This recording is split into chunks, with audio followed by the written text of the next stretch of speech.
ஓம் ஸ்ரீ குருப்யோ நமக. நன்றாக குருவாழ்க, குருவே துணை.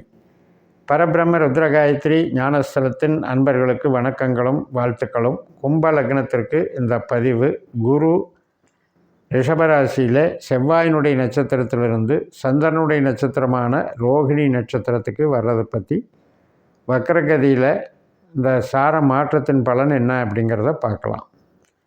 நமக்கு தனலாபாதிபதியான குரு இப்போ 4ஆம் இடத்துல இருக்கார். பட் நட்சத்திர ரீதியாகவே நம்ம லக்னத்திலையும் 5ஆம் இடமான மிதுனத்திலையும் 9ஆம் இடமான துலாத்திலையும் தான் குருவனுடைய நட்சத்திரங்கள் இருக்குது. புனர்பூச விசாக பூரட்டாதியாக இருக்குது. அப்படிப்பட்ட குரு 4ஆம் இடத்துல இருக்கிறது நட்சத்திர ஆற்றலை தடுக்கிற மாதிரி தான் உட்கார்ந்துருக்கார். இப்போ நம்ம ஒரு நல்ல சிந்தனைகள், நல்ல செயல்பாடுகள், நல்ல ஒரு திட்டங்கள், செயல் திட்டங்கள் எல்லாம் போடுவோம். ஆனால் மெட்டீரியலைஸ் ஆகலையே அப்படின்ற ஒரு பரபரப்பு, ஒரு தவிப்பு, இதெல்லாம் கொடுக்கறது இந்த 4ஆம் இடம். அதே மாதிரி தான் ஒரு சந்தோஷம், இயல்பான மகிழ்ச்சி, ஒரு தெய்வ பலம் கிடைச்ச ஒரு அனுபவம், உறவுகளில் இருக்கக்கூடிய ஒரு நல்ல ஒரு மகிழ்ச்சி, அதாவது உறவுகளால் திருப்தியாக இருக்கிறோம், அப்படி சந்தோஷமாக இருக்கிறோன்ற அந்த எண்ணம், இதுக்கெல்லாம் இப்போ நெகட்டிவாக இருந்துக்கிட்டு இருக்கார் குரு இருக்கிற இடம். அதே மாதிரி தான் பூர்வீகம், தந்தை வர்க்கம், குலதெய்வ அருள், முன்னோர்களுடைய ஆசீர்வாதம், மேல்கல்வி படிக்கிறது, வெளிநாட்டு தொடர்புகள், இது சம்மந்தப்பட்டதுலேயும் நெகட்டிவாக வேலை செய்கிறார். அப்போ எதுக்கு பாசிட்டிவாக வேலை செய்கிறாரு அப்படின்னு கேட்டிங்கன்னா, இப்போ ஒரு இடத்துல வேலை பார்க்குறோம், ஒரு உற்பத்தி சார்ந்த தொழிலில் இருக்கோம், இது சம்மந்தப்பட்ட விஷயத்துக்கு இப்போ பாசிட்டிவாக இருக்கார். அந்த வேலை, சம்பளம், நம்மளுடைய ரொட்டீன் ஒர்க்கு, இது சார்ந்த விஷயத்துக்கு நல்லா இருக்கார்.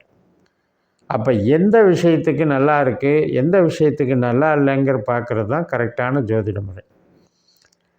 இதில் 2 பிரிவாக பிரித்து நான் சொல்கிறேன். இப்போ முதல் பிரிவு நவம்பர் 28 ரோகிணி 4ஆம் பாதத்துக்கு வர்றவர் டிசம்பர் 24 வரைக்கும் இருக்கார்.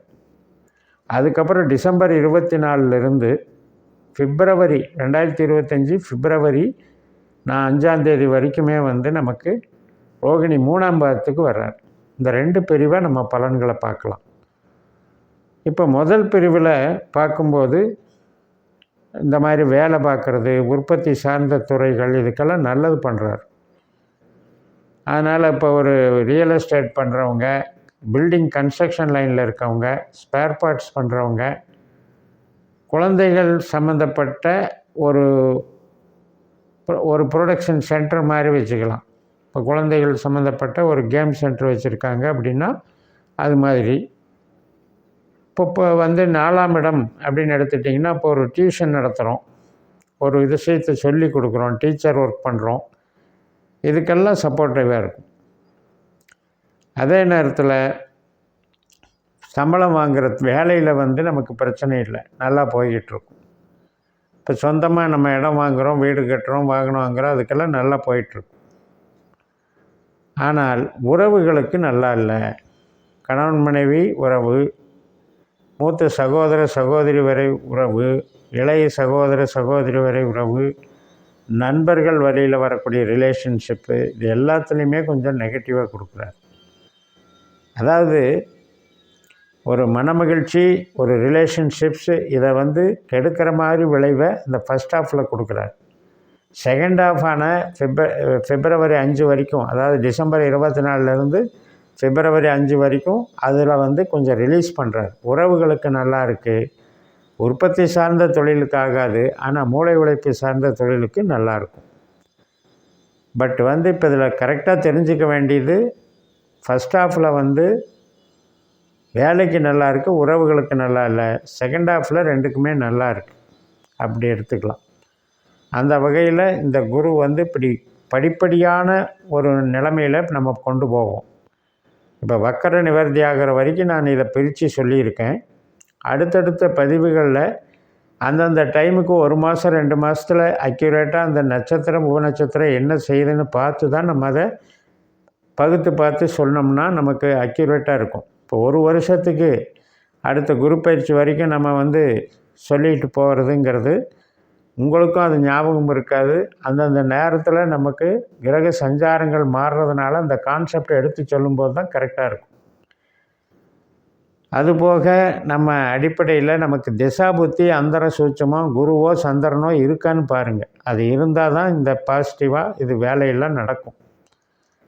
நம்ம ஜனன ஜாதகத்தில் பாஸ்கர அஸ்ட்ராலஜி சிஸ்டத்தில் நம்ம கணிச்சிக்கணும்.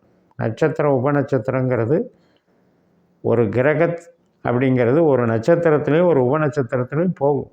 அது மாதிரி நம்ம கொடுப்பினையில் 12 உபநட்சத்திரங்கள் என்னன்னு தெரிஞ்சால் தான் நமக்கு அந்த திசா புத்தியில் அது என்ன செய்யும்னு நமக்கு தெரியும்.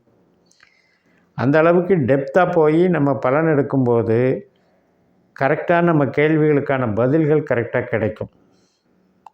இப்போ நம்மளுடைய கன்சல்ட்டிங்கில் எடுக்கிறவங்க நீங்கள் பிடிஎஃப் எடுத்திருப்பீங்க. அந்த மாதிரி பிடிஎஃப் வாங்கினவங்கெல்லாம் இதை நீங்கள் அந்த குறிகாட்டிகளை பயன்படுத்தி பார்த்துக்கிட்டே இருக்கலாம்.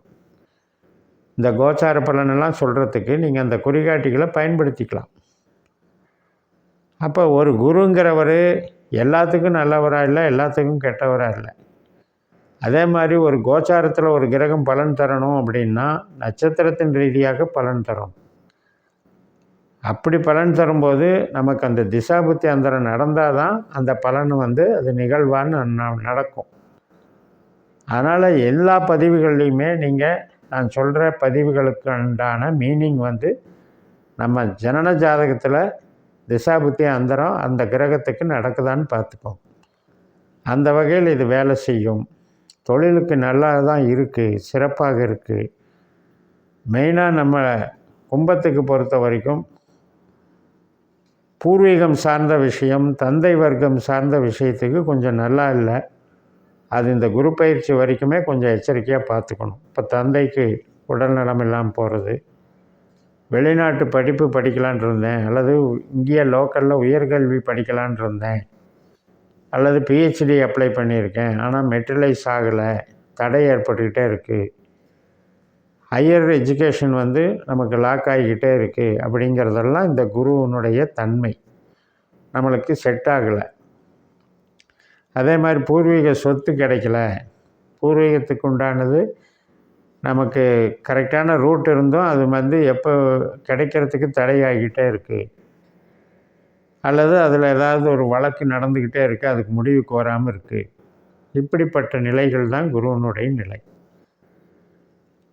குழந்தைகள் வகையில் கொஞ்சம் சஞ்சலப்படுறது, அவங்களுக்கு நடக்கக்கூடிய நிகழ்வுகள் பார்த்து நம்ம சங்கடப்படுறது, குழந்தைகளுக்கு ஆரோக்கியம் பாதிக்கப்படுறதுனால சங்கடப்படுறது, இது மாதிரி நிகழ்வுகளும் குருவுக்கு உண்டு. இது எல்லாருக்குமே நடக்காது. அந்த குரு திசாபுத்தி அந்தரம் பாவங்களை பொறுத்து அது மாறுபடும். அதனால் இந்த பதிவுகள் எல்லாமே உங்களுக்கு குரு திசையோ புத்தியோ அந்தரமோ சுச்சமோ நடக்கிறவங்க பார்த்து பலன் பெறுங்கள்னு சொல்லி நிறைவு செய்கிறேன். இந்த சேனலை சப்ஸ்கிரைப் பண்ணுங்கள், ஷேர் பண்ணுங்கள். உங்கள் தனிப்பட்ட ஜாதக பலாபலன்களை என்னுடைய வாட்ஸ்அப் நம்பரில் திரும்ப கொண்டு பலன் பெறுங்கள். உங்களிடமிருந்து விடைபெறுகிறேன். உங்கள் ஜெயம்எஸ். நன்றி, வணக்கம்.